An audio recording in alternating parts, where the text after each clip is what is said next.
You want to get on the action? We want to hear from you. Hit us up, faderoutemail@gmail.com. Slide in our DMs on IG @FadeRoutePodcast. Drop us a DM on Twitter @FadeRouteDNZ.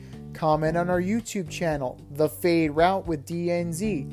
Questions, comments, picks, segment suggestions, you name it, we want to hear from you. Get at us, in crowd.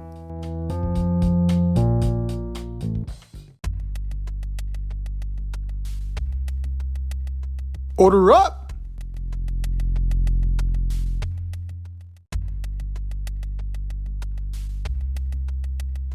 It is time for us to order up. Order up, order up. This week, we are going to the video game side of sports, and we're going to talk about and order up our favorite pro wrestling games. From 5 to 1, what do you got, D? All right, so I'm going to start real old school. I'm going Royal Rumble on the Super Nintendo. Had Bret Hart, Undertaker, Ric Flair, $1 Million Man, Macho Man Randy Savage, and the list goes on and on. Excellent, excellent game. And then the step up from that at number 4, I've got Monday Night Raw for Super Nintendo. You had Doink the Clown, you had 1, 2, 3 Kid, it had finishers, and then it had also super finishers. Now number 3, this is when the game changed, man. WCW NWO Revenge. Man, that game changed it. This was the game that started it all. You had the new engine. You had Aki Man. You had Fatal 4-Ways. Changed the game. Number 2, for me, WrestleMania 2000. Finally, they had the WCW NWO engine with the WWF wrestlers. And it was a dream come true. And number 1, I'm still playing it today. No Mercy, man. It's the best of all time. Ladder matches, First Blood, Royal Rumbles. You can counter finishers. Amazing. And then runners up, I've got WCW, NWO,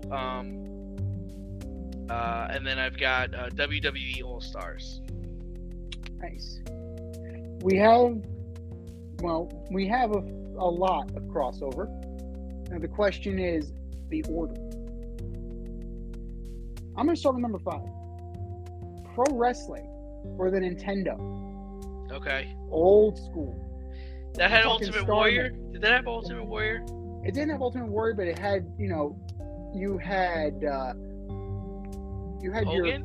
your guy. No, this was the independent game from Pro Wrestling from Nintendo. So like Starman and just like Hayabusa, like not that Hayabusa, not the real Hayabusa, another guy, just loosely based on real wrestlers. It was a very good game, and you still play it to this day. If you have Nintendo Switch, you can go into the classics. You can definitely find it, or if you have a retro Nintendo, it's one of the games that's preloaded on there. So definitely give it a try. Recently, maybe about a year or two ago, Virgil actually went to an independent wrestling event as Starman. He was revealed, he was wrestling at the event as Starman, took off his mask, and oh shit, there's Virgil. Good for Virgil. Nice. Meat Sauce Mike. Congratulations. Number 4, I'm with you on Royal Rumble from Super Nintendo. I think I actually played that at your house. Probably up, so all the time. Probably, yeah. So I think you also had Luger, you had Tatanka, you had Macho Man, you had so many guys. Yoko. I'm pretty sure Yokozuna was in that too. It was a big deal to do the bonsai drop from the corner. Yeah, Kona Crush. Like you had a lot of superstars, and it was a step above WrestleMania, the arcade game. It wasn't as Mortal Kombat-y. It wasn't It wasn't like a fighting game. Like that's the main difference for me between Royal Rumble and WrestleMania, the arcade game. It was a little bit more true to what professional wrestling is. Number 3, going a little bit more modern. SmackDown, Here Comes the Pain. Right? A more modern approach, more match types. Not only WWE superstars from that time. You had your Lesnar, you had your Angle, you had the modern roster, but you also have your fair share of legends. That was the first introduction of legends into like the idea of it. So a really good story mode. Here Comes the Pain was a good one. Number 2, I'm going WCW NWO Revenge. Yep. It was the platform on which number 1 was built. So you were able to do a little bit of customization. You were able to do a little bit of creation.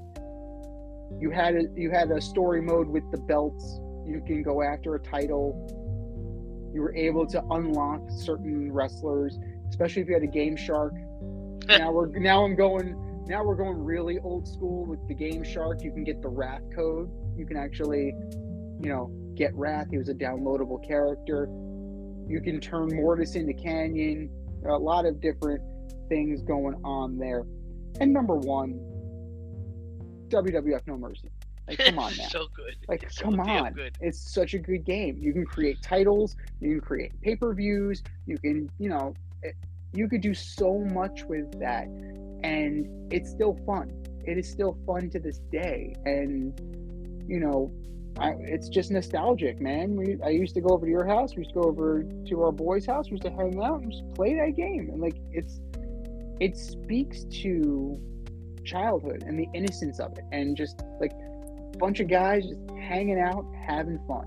And it's still a fantastic game. And, like, I would definitely be down to play. Like, it goes without question that is far and away the best of the best.